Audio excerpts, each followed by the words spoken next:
افغانستان. میں آپ کی ٹیلی فون کالز کا بعد میں جواب دوں گا. سب سے پہلے میں اپنی قوم کے نوجوانوں سے کوئی 5 منٹ بات کرنا چاہتا ہوں.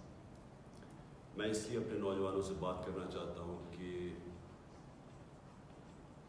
یہ جو اس وقت پاکستان ایک فیصلہ کن وقت پہ کھڑا ہے، اس میں آپ کے مستقبل کہ کس طرح کا پاکستان بنے گا، یہ اصل میں اس مستقبل کی جنگ ہے. اس میں آپ سب کو پتہ ہونا چاہیے کہ 2 راستوں پہ جا سکتا ملک. جس طرح آپ جب نماز پڑھتے ہیں تو آپ اللہ سے صرف ایک ہی چیز مانگتے ہیں کہ اللہ ان کے راستے پہ لگا جن کو تو نے نعمتیں بخشی، ان کے راستے پہ نہیں جو اپنے تباہی کے راستے پہ نکل گئے. تو قوموں کی زندگیوں میں بھی قوم انسانوں کی قوم ہوتی ہے نا، انسانی قوم بناتے ہیں. تو قوموں کی زندگیوں میں بھی یہ فیصلہ کرنا پڑتا ہے کہ ہم نے ایک تباہی کے راستے پہ جانا ہے یا اس راستے پہ جانا ہے جو مشکل بھی ہوگا، جس میں ہر قسم کی آزمائشیں آئیں گی، لیکن وہ ہماری عظمت کا راستہ ہے. اور وہ ہمارے نبی صلی اللہ علیہ وسلم نے، میں لوگوں کو اس لیے مدینہ کی ریاست کی بات کرتا ہوں کیونکہ وہ اللہ نے ہمیں حکم اس لیے دیا کہ ان کے راستے پہ چلو، کیونکہ مدینہ کی ریاست ہمارے نبی صلی اللہ علیہ وسلم کا راستہ تھا ہماری بہتری کے لیے، کیونکہ وہ ایک دنیا میں ایک بہت بڑا انقلاب آیا تھا. میں نوجوانوں سے بات کر رہا ہوں، آپ ضرور اسٹڈی کریں کہ یہ کیا ہوا تھا دنیا میں. تاریخ کا حصہ کہ 622 سے لے کے 632 میں ایک ایسا فکری انقلاب آیا تھا کہ وہ انسان جن کی حیثیت ہی کچھ نہیں تھی، وہ دنیا کی امامت کرنا شروع کر دیا.